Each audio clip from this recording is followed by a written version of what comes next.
On parle depuis plusieurs années déjà du programme nucléaire nord-coréen, mais on assiste vraiment depuis quelques mois, sinon années, à une escalade des tensions entre la Corée du Nord et ses ennemis et à une progression aussi exponentielle des capacités nucléaires et balistiques de Pyongyang.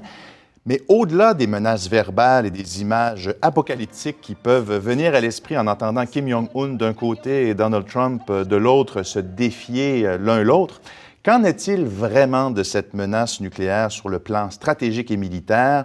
Est-elle si grande que ça quand on la compare à d'autres rivalités internationales entre puissances nucléaires? Où sont les risques exactement? Donc, c'est des questions que je pose aujourd'hui à nos deux invités. Jean-François Bélanger en studio, qui est étudiant doctorant au département de sciences politiques à McGill et membre du Center for International Peace and Security Studies. Bonjour Jean-François. Bonjour. Merci d'être là. Et à l'Université Yale aux États-Unis, Alexandre Debs, qui est professeur en sciences politiques et également co-auteur du livre Nuclear Politics, The Strategic Causes of Proliferation. Alexandre, bonjour, merci d'être là. Bonjour, ça me fait plaisir. Première question, c'est une question qu'on pose souvent, mais c'est important de se le rappeler rapidement. Programme nucléaire nord-coréen, 1980, commence le programme nucléaire. 2003, la Corée du Nord se retire du traité de non-prolifération nucléaire. 2006, le premier essai nucléaire. Et là, cette année, une série d'essais de tirs missiles balistiques, dont un intercontinental. On vient d'assister au 6e essai nucléaire, donc il y a vraiment une accélération. Mais derrière tout ça, pourquoi la Corée du Nord tient-elle à ce point à rejoindre le club assez sélect des puissances nucléaires? Il y en a 9. Qu'est-ce qui pousse un tel pays à vouloir s'en doter alors qu'il y en a plein d'autres qui n'essaient même pas de l'avoir? Quelles sont les raisons principales derrière ça? En fait, la principale, on parle souvent de dissuasion, l'habileté de se protéger d'une attaque qui pourrait changer le régime nord-coréen de l'adversaire américain. On parle d'un régime qui, au tournant des années 90, a perdu les moyens de garder une armée, une force conventionnelle suffisamment grande pour être capable d'achever cet objectif-là. Donc, ils se sont tournés vers le nucléaire. Et plus on avance, plus on voit un pays qui cherche se cherche un certain statut à l'intérieur de ça, d'être reconnu comme tel à partir de leur but. Mais tout ça est parti d'un truc très stratégique, très dissuasif. Mm-hmm. Mais donc, je poserai la question à Alexandre. Il y a d'autres pays qui recherchent un certain statut à se défendre aussi. Alors pourquoi si peu tentent de rejoindre le club nucléaire? Pourquoi la Corée du Nord, elle, tente à ce point de vouloir l'obtenir, comparé à d'autres qui ne veulent pas l'obtenir?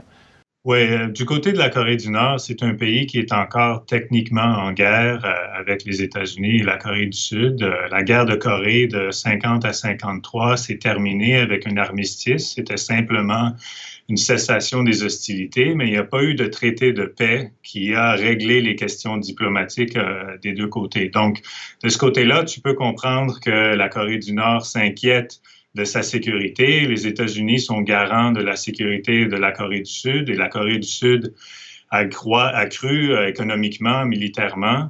Donc, on peut comprendre que la Corée du Nord se dit, étant donné les trajectoires militaires économiques, elle veut avoir cette carte cachée de l'arme nucléaire. C'est sûr qu'il y a beaucoup d'autres pays qui ont des besoins de sécurité, mais beaucoup de ces pays-là ou bien ont des alliés qui sont garants de leur sécurité, comme la Corée du Sud, le voisin de la Corée du Nord, dépend des États-Unis pour sa sécurité. Qui est une puissance nucléaire, elle, les États-Unis. Une puissance nucléaire. Oui. Exactement. Ou ce sont des pays parfois qui peuvent être contraints à abandonner leurs ambitions nucléaires, comme l'Irak, par exemple, ou la Syrie, qui a eu un réacteur, mais qui a été détruit par l'Israël. Bon, maintenant, on est inquiet. Je veux dire, le commun des mortels, celui qui n'est pas spécialiste en prolifération nucléaire, écoute Kim Jong-un, voit les progressions dans le programme nucléaire nord-coréen. Mais vous êtes des spécialistes. Jean-François, comment mesurer la menace? Est-ce que c'est en nombre d'ogives nucléaires? Est-ce que c'est la personne qui le détient? Est-ce que c'est le contexte géostratégique? Comment on mesure une menace? En fait, c'est un peu tout. En ce moment, pour être beaucoup plus précis, La menace vient du fait qu'on est dans une situation qui est excessivement incertaine.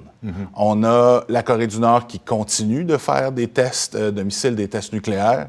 On a les Américains avec Donald Trump qui ont une ligne de rhétorique beaucoup plus agressive, mais qui, à quelques reprises, n'a pas suivi sur ces menaces. Donc, on se rappelle, par exemple, du porte-avions, le USS Carl Vinson, qui avait été dit d'avoir été dépêché dans la péninsule. C'est au début, il y a quelques mois. Il y a quelques mois de tout ça, ça n'a pas été fait. Donc, tout ça affecte la crédibilité des Américains dans ce conflit-là. Donc, la menace ici vient de est-ce que, par exemple, les Coréens du Nord vont continuer à pousser l'enveloppe parce qu'ils ont l'impression qu'ils peuvent le faire? Mais la plus grande menace, à mon avis, due à cette incertitude-là, est la suivante. Les Nord-Coréens ne veulent pas être placés dans une position où ils pourraient perdre l'utilisation de l'arme nucléaire. Donc, si, par exemple, on commence à entendre les Américains parler de on est passé toutes nos options diplomatiques, on ne veut pas la guerre, mais ça reste sur la table. Si on avait une situation, si on voit, par exemple, des mouvements de troupes vers la péninsule, si les Coréens du Nord se font mettre devant un fait qui est les Américains sont aux portes et les Américains sont en ce moment assez convaincus d'être capables de désarmer avec des frappes ciblées les silos nord-coréens. Donc, eux se font mettre dans une situation où si je ne l'utilise pas maintenant, je perds la possibilité de le faire. Je vois. Donc, la menace nucléaire ici se fait de ça. La menace d'un possible conflit. Pour la menace beaucoup plus générale, à mon avis, c'est un problème de crédibilité et d'incertitude. OK. Mais je reviens aussi sur la question de la quantité des ogives nucléaires. Et Alexandre, je vois que vous voulez réagir, mais je vous relance aussi cette question-là. On regarde les 9 puissances nucléaires déclarées et non déclarées. Le nombre d'ogives nucléaires. Les États-Unis en ont à peu près 7000, la Russie aussi. Après ça, on descend. France, Chine, Royaume-Uni, on tombe à 200-300. Et là, en bas de liste, complètement, on a la Corée du Nord qui en aurait, estime-t-on, entre 10 et 20. Donc, si on regarde, point de vue quantitatif, la Corée du Nord ne semble pas très menaçante en comparé aux autres. Est-ce que c'est une donnée importante? Mais moi, je suis d'accord avec Jean-François. Ce que je rajouterais, c'est que la Corée du Nord se trouve dans une situation géographique assez unique. Donc là, l'allié des États-Unis, Séoul, se retrouve à seulement 50 kilomètres de la frontière, de la zone démilitarisée.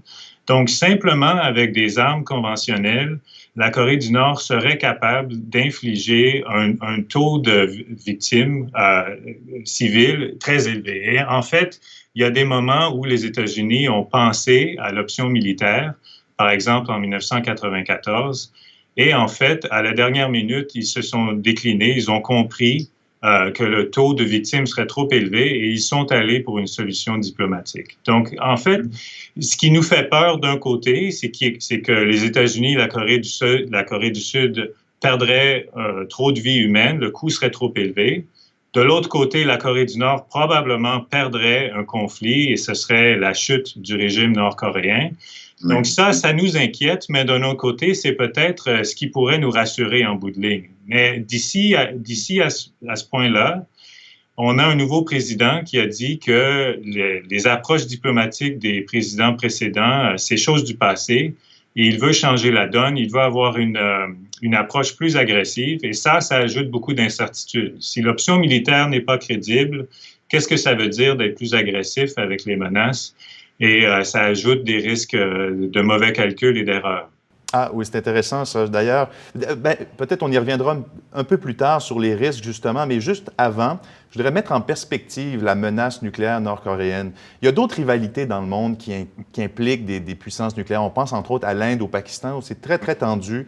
Les deux pays ont davantage d'ogives nucléaires que la Corée du Nord peut en avoir. Est-ce qu'il n'y a pas un verre grossissant que les médias mettent sur la Corée du Nord qui peut nous donner une fausse idée et qu'en réalité, les foyers de risque et les foyers de conflits potentiels seraient peut-être plus élevés à l'étranger? Alexandre? Oui, c'est certain que l'Asie du Sud, entre l'Inde et le Pakistan, c'est un théâtre qui est très inquiétant. Et en fait, c'est inquiétant aussi parce que, comme le Pakistan comprend qu'il perdrait un conflit conventionnel avec l'Inde, le Pakistan a intérêt à être très agressif et à appuyer sur l'escalade nucléaire. Et donc, on a eu des conflits en 99, la guerre de Kargil, où on peut se demander si l'Inde, en fait, a été plus restreinte dans son approche militaire, sachant que le Pakistan avait l'arme nucléaire. Mais ceci étant dit, quand on parle de conflit nucléaire, on ne pense pas vraiment au nombre d'ogives, mais c'est simplement la possibilité que même si un pays perd un conflit, ils ont quand même la capacité à infliger des taux de victimes, un nombre de victimes très élevé. Et ce qu'il faut comprendre au cas de la Corée du Nord, c'est que même avec des armes conventionnelles, ils peuvent infliger des nombres de victimes très élevés à leurs voisins Seoul. Et s'ils ont la capacité d'avoir ces missiles intercontinentaux, ça s'élève encore plus. Donc, la quantité d'ogives nucléaires qu'on compterait en centaines n'est pas si importante que ça, finalement. Non. Dès qu'on arrive à un niveau qu'on appelle, on appelle ça mutually assured destruction. Dès qu'on arrive à un niveau où le pays qui même est en train de perdre un conflit peut envoyer une seule arme nucléaire et attaquer des centres civils, ça, c'est des niveaux de victimes qui seraient peut-être inacceptables pour le pays qui même gagnerait un conflit. Et à ce moment-là, ça peut restreindre et calmer les esprits, en fait, pour prévenir l'escalade en premier lieu. Très dissuasif, c'est ça. Exact. Jean-François, vous vouliez réagir? Ben, et comme Alexa disait, c'est un point très, très juste. En 1994, on parlait d'estimer de 150 à 400 000 morts dans un conflit conventionnel parce que les Américains n'étaient pas près de la péninsule. Ils étaient à peu près à deux semaines d'une espèce de déploiement. Si le même type de situation arrive aujourd'hui, on parle au minimum du même type de mort, mais si on a un déploiement militaire, une des options numéro 1 des Coréens du Nord, c'est probablement une attaque ciblée sur des troupes américaines pour essayer de les forcer à venir à la table de négociation, avec peut-être la menace d'être capable de frapper une ville américaine avec un missile intercontinental. Que ce soit avec ce qu'on a vu techniquement de ces missiles-là, possible ou non, il reste que c'est le type de calcul qu'il faut quand même faire. Donc, le prix maintenant est astronomique. C'est énorme. Je crois pas nécessairement... Écoutez, c'est pas super compliqué à mon avis. Les Américains ont... Si les Chinois et les Russes ne se mettent pas dans un conflit comme ça, les Américains ont ce qu'on appelle l'escalation dominance. Ils vont gagner sous à peu près tous les scénarios 100% du temps. Mais le prix à payer est énorme. Est excessif en ce moment. La rhétorique de Donald Trump semble être qu'il est confortable avec ce prix-là, mais en réalité, les Américains ne le sont pas, malgré que la Corée du Nord, eux, par contre, semblent être assez confortables avec un... Plus encline à encaisser des pertes. Exactement, exactement. Il nous reste très peu de temps. Alexandre, vous avez parlé des risques. Justement, qu'est-ce qui est le plus susceptible de mener à l'utilisation de l'arme nucléaire? Est-ce que c'est une erreur humaine ou technique, une décision irrationnelle, un calcul stratégique? Parce que la question de l'erreur technique ou humaine revient souvent, je pense. Est-ce que c'est vraiment là le principal risque d'utilisation ou qui pourrait mener à l'utilisation de l'arme nucléaire, Alexandre? Mais en fait, le risque serait que Kim Jong-un et son régime comprendraient que si un conflit est à sa porte et un conflit s'en vient, qu'ils perdraient probablement ce conflit-là. Et à ce moment-là, l'arme nucléaire serait leur carte cachée, serait la façon de prévenir l'escalade du conflit. Et à ce moment-là, les risques qui sont les plus grands, c'est les risques qu'un côté ait peur que le conflit monte en escalade. Et ce que Trump dit, et avec toutes ces menaces, ça augmente ces risques-là. Puis je suis d'accord avec Jean-François. Ce qui est un peu difficile à comprendre, c'est que non seulement le pays ne soutiendrait pas ces coups-là, c'est que tu as des gens dans l'administration comme Steve Bannon qui ont vu les plans militaires et qui ont dit il n'y a pas d'option militaire, il y a trop de gens qui seraient tués en débutant ces options militaires-là. Donc, ça nous reste pantois un peu à essayer de comprendre la stratégie de Trump, mais cette stratégie-là, certainement, augmente les inquiétudes du côté nord-coréen que peut-être il y a quelque chose qui se dessine et ils doivent utiliser l'arme nucléaire avant que ce soit trop tard. D'accord. Merci infiniment, Alexandre Debs, à l'Université Yale aux États-Unis et en studio, Jean-François Bélanger, de nous avoir éclairé sur cet enjeu qui nous inquiète, enfin qui inquiète, mais qu'on ne comprend pas toujours très bien. Donc, merci de nous avoir permis de mieux comprendre. Merci à vous deux.